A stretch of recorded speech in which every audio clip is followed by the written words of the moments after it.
ನಮಸ್ಕಾರ. ನಮ್ಮೂರು ಮಿರ್ಲೆ ಚಾನಲ್ಗೆ ಸ್ವಾಗತ. ನಾನು ಮಂಜುನಾಥ್ ಮಿರ್ಲೆ.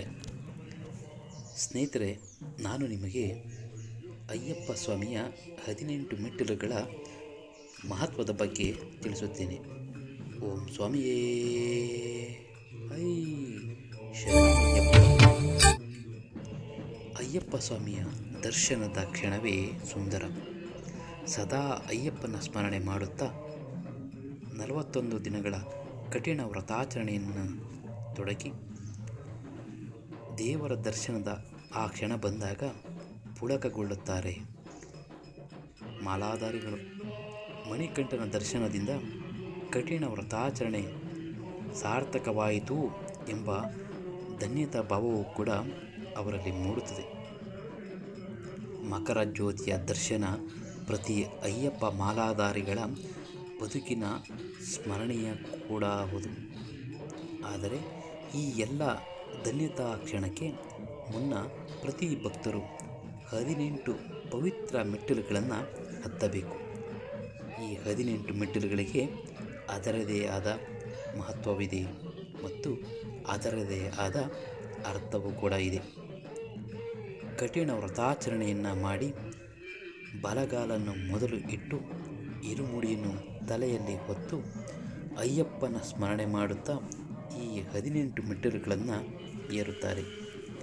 18 ಮೆಟ್ಟಿಲುಗಳು ದೇವರ ಸಾಕ್ಷಾತ್ಕಾರದ ಸಂಖ್ಯೆ. ಹಿಂದೂ ಧರ್ಮದಲ್ಲಿ 108 ಎಂಬ ಸಂಖ್ಯೆಗೆ ಬಹಳ ಮಹತ್ವ ಇದೆ. ವೇದಗಳ ಪ್ರಕಾರ 108 ಸಂಖ್ಯೆ ಇಡೀ ಬ್ರಹ್ಮಾಂಡವನ್ನು ಪ್ರತಿನಿಧಿಸುತ್ತದೆ. ಜಪಮಾಲೆಯ ಮಣಿಗಳಾಗಲಿ, ಭಾರತದಲ್ಲಿರುವ ಪವಿತ್ರ ಕ್ಷೇತ್ರಗಳಾಗಲಿ, ಶಿವನ ಸ್ವರೂಪದ ನಟರಾಜನ ನಾಟ್ಯ ಭಂಗಿಯೇ ಆಗಿರಲಿ, ಎಲ್ಲವೂ 108. ಇವಷ್ಟೇ ಅಲ್ಲದೆ ಇನ್ನೂ ಅನೇಕ ಧಾರ್ಮಿಕ ನಂಬಿಕೆ ಆಚಾರಗಳಲ್ಲಿ 108 ಅವಿನಾಭಾವ ಸಂಬಂಧವನ್ನು ಹೊಂದಿದೆ. ಹೀಗಾಗಿ ಈ ಸಂಖ್ಯೆ ಮಂಗಳಕರ ಕೂಡ ಹೌದು. ಈ 108ರ ನಡುವೆ ಇರುವ ಶೂನ್ಯವನ್ನು ತೆಗೆದರೆ ಅದು 18 ಆಗುತ್ತದೆ. 18 ಕೂಡ ಸಾಕಷ್ಟು ಪ್ರಾಮುಖ್ಯತೆಯನ್ನು ಹೊಂದಿದೆ. ಮಹಾಭಾರತದಲ್ಲಿ 18 ಪರ್ವಗಳಿವೆ. ಭಗವದ್ಗೀತೆಯಲ್ಲಿ 18 ಅಧ್ಯಾಯಗಳಿವೆ. ಅಂತೆಯೇ 108ರಲ್ಲಿ ಒಂದು ಪರಮಾತ್ಮ, ಶೂನ್ಯ, ಮಾಯೆ ಮತ್ತು 8 ಎಂಬ ಸಂಖ್ಯೆ, 8 ಜೀವಾತ್ಮಗಳು ಎಂಬುದು ನಂಬಿಕೆ. ಈ 108ರ ನಡುವೆ ಇರುವ ಶೂನ್ಯವನ್ನು ಎಂದರೆ ಅದನ್ನು ತೆಗೆದರೆ 1 ಮತ್ತು 8 ಒಟ್ಟಿಗೆ ಸೇರುತ್ತದೆ.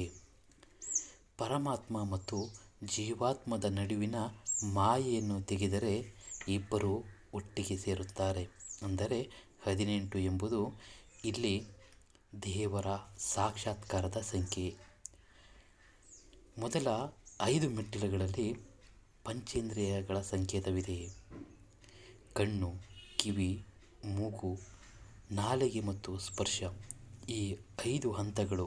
ಅಂದರೆ ಸ್ವಾಮಿಯ ಮಾಲಾಧಾರಿಯಾದವರು ಯಾವತ್ತೂ ಒಳ್ಳೆಯದನ್ನೇ ನೋಡಬೇಕು, ಯಾವತ್ತೂ ಉತ್ತಮವಾದದ್ದನ್ನೇ ಕೇಳಬೇಕು, ಒಳ್ಳೆಯ ಗಾಳಿಯನ್ನು ಸೇವಿಸಬೇಕು, ಒಳ್ಳೆಯ ಮಾತುಗಳನ್ನು ಆಡಬೇಕು. ಜಪಮಾಲೆಯ ಸ್ಪರ್ಶದೊಂದಿಗೆ ಎಲ್ಲರೂ ದೇವರ ದರ್ಶನದಲ್ಲಿ ತೊಡಗಿಕೊಳ್ಳಬೇಕು.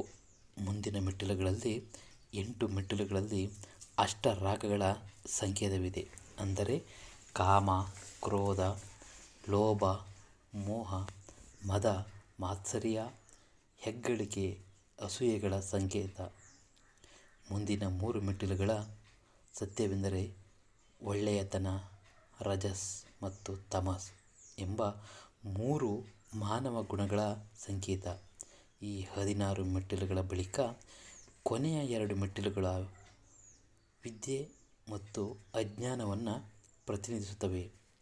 ಒಂದೊಂದು ಮೆಟ್ಟಿಲುಗಳನ್ನು ಏರುವಾಗ ಸ್ವಾಮಿಯ ನಾಮಸ್ಮರಣೆಯನ್ನು ಅಯ್ಯಪ್ಪ ಮಾಲಾಧಾರಿಗಳು ಮಾಡುತ್ತಾರೆ. ಏಕಚಿತ್ತದಿಂದ ಪಂದಳ ಕಂದನನ್ನು ಧ್ಯಾನಿಸುತ್ತಾರೆ. ಹೀಗೆ ಅಯ್ಯಪ್ಪನ ದರ್ಶನ ಮಾಡಿ ಪುನೀತರಾಗುತ್ತಾರೆ. ಸ್ವಾಮಿಯೇ ಶರಣಮಯ್ಯಪ್ಪ. ಎಲ್ಲರ ಪ್ರವಾಸವು ಅಯ್ಯಪ್ಪನ ಅನುಗ್ರಹದಿಂದ ಸುಖಕರವಾಗಿರಲಿ. ಧನ್ಯವಾದಗಳು. ಮಂಜುನಾಥ್ ಮಿರ್ಲೆ.